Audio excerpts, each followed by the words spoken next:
Good morning friends, welcome to my YouTube channel brief PCM. आज मैं class 6 MU 2009 का paper आपके सामने करा रही हूँ। ये मैथ्स का मैंने एक सेक्शन करा दिया है। अब आपका English, Hindi, Urdu and science का सेक्शन आज यहाँ पर हो जाएगा। ठीक है, तो आप चलिए, अगर आप लोग चैनल पर नहीं हुए जरूर चैनल को सब्सक्राइब करिएगा, वीडियो को लाइक करना मत भूलिएगा। इंग्लिश का सेक्शन आज स्टार्ट कर लेते हैं कि द ड्रेपर सेल, जो ड्रेपर होता है वो क्या बेचता है? वो आपका बेचता है कपड़ा, क्लोथ यानी फैब्रिक्स। ठीक है। आ काओ इज केप्ट इन जो काओ कहाँ कहाँ रखी जाती है, जो काओ है उसका घर को क्या बोलते हैं? बायरी, कैनल, लेयर, लायर या फिर स्टेबल। तो यहाँ हो जाएगा बायरी। बायरी जो होती है उसको बोलते हैं काउ शेड, जहाँ पर एक एनिमल को रखा जाता है। अगर आपको बायरी नहीं आए तो बान भी आ सकता है आपके ऑप्शन में। ठीक है, तो बान भी एक करेक्ट ऑप्शन है। ठीक है, जहाँ काउ रहती है उसको हम बान बोलते हैं। और बायरी। The feminine gender of deer is, deer की फीमेल जो होती है उसको हम बोलते हैं doe. Dash of chicken was roaming with their mother in the field, जो चिकन होती है वो घूमती रहती है अपनी मदर के साथ, तो हम उसको क्या बोलते हैं? उसको बोलते हैं हम ब्रूड। क्वेश्चन नंबर 5 है कि pick out the adverb from the following words. हमें इसमें एडवर्ब को चूज करना है, तो एंटायरली आपका हो जाएगा adverb. The sweets were distributed the 4 boys, हमने जो स्वीट्स है वो डिस्ट्रीब्यूट करी 4 लड़कों में, तो किसमें?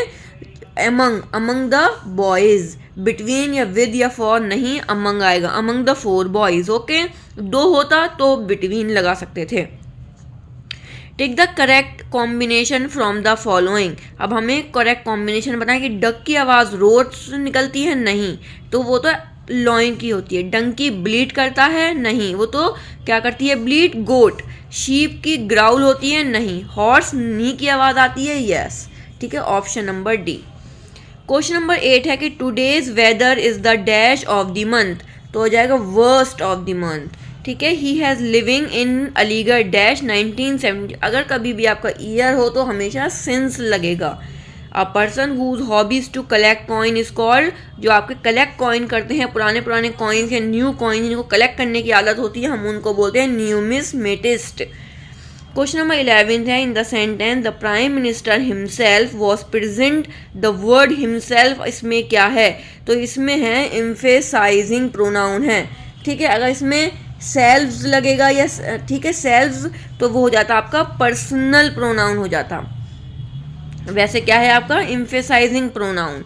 क्वेश्चन नंबर आपका 12 है कि the work dash by the time I got there had been finished, क्या हो जाएगा? हैड बीन फिनिश, ये आई है। Pick out the correct sentence from the following. Akbar was a great ruler, Akbar was the होता है तो ये करेक्ट होता। हाउ आर यू, ये आपका सही है। और देखते हैं the beggar said give me some food to eat, ये भी गलत है। Well done you have come first, तो ये भी आपका गलत है। जो करेक्ट है बिल्कुल, क्वेश्चन मार्क भी लगा हुआ है। हाउ आर यू एक क्वेश्चन है, आप कैसे हो, तो क्वेश्चन मार्क भी है, तो पूरा यहाँ पर एक सेंटेंस करेक्ट है यहाँ पर। ठीक है, क्वेश्चन नंबर 14 है कि the old passenger was dash when he saw his suitcase missing. आपका जो सूटकेस मिसिंग है तो ओल्ड पैसेंजर किस तरीके से रिएक्ट करेगा? वो शॉक्ड हो जाएगा। ब्रेवरी आपका क्या है यहाँ पर? एब्स्ट्रैक्ट नाउन है। ब्रेवरी क्या है आपका? एब्स्ट्रैक्ट नाउन है। नेक्स्ट चलते हैं साइंस के पेपर पर कि which of the following is not required for the germination of seed. इन चारों में से आपकी क्या ज़रूरत नहीं है सीड को जर्मिनेट करने में? तो किस चीज़ की ज़रूरत नहीं होती? वाटर की, एयर की, इलेक्ट्रिसिटी या हेल्थ? तो इलेक्ट्रिसिटी। ठीक है, रैट एंड रैबिट्स कहाँ रहते हैं?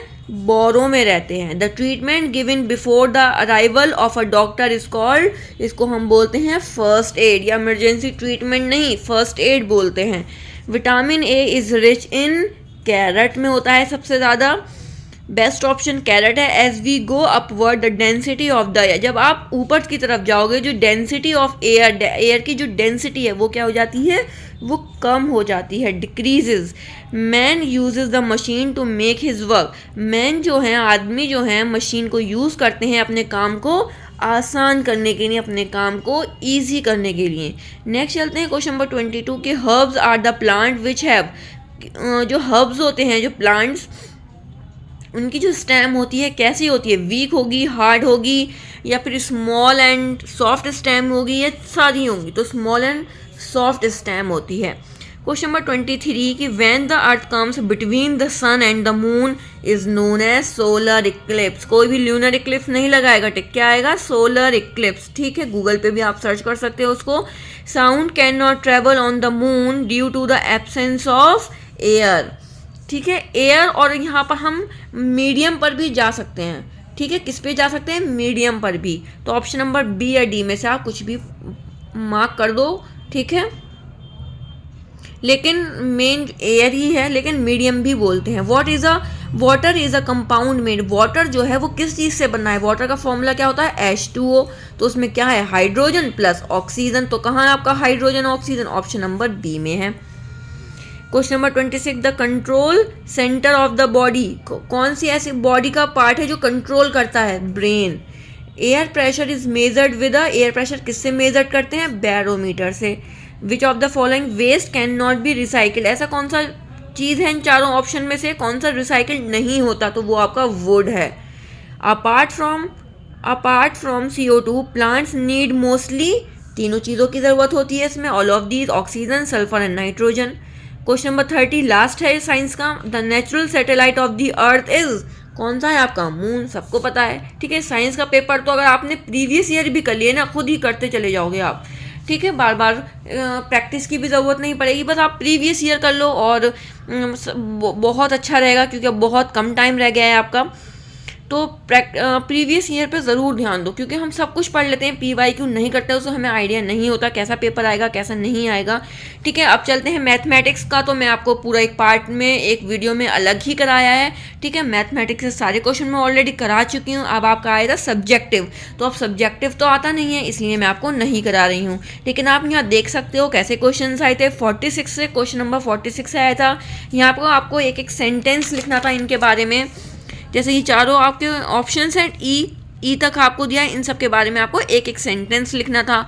और क्वेश्चन नंबर 47 में आपको कंपैरिजन बताना था इसमें।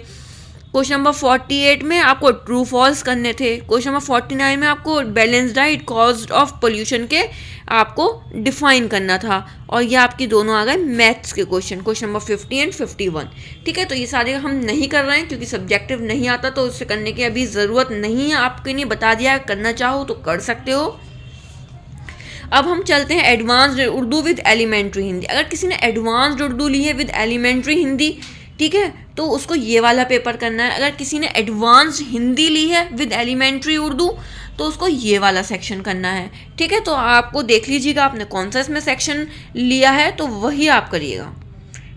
क्वेश्चन नंबर 1 पर चलते हैं।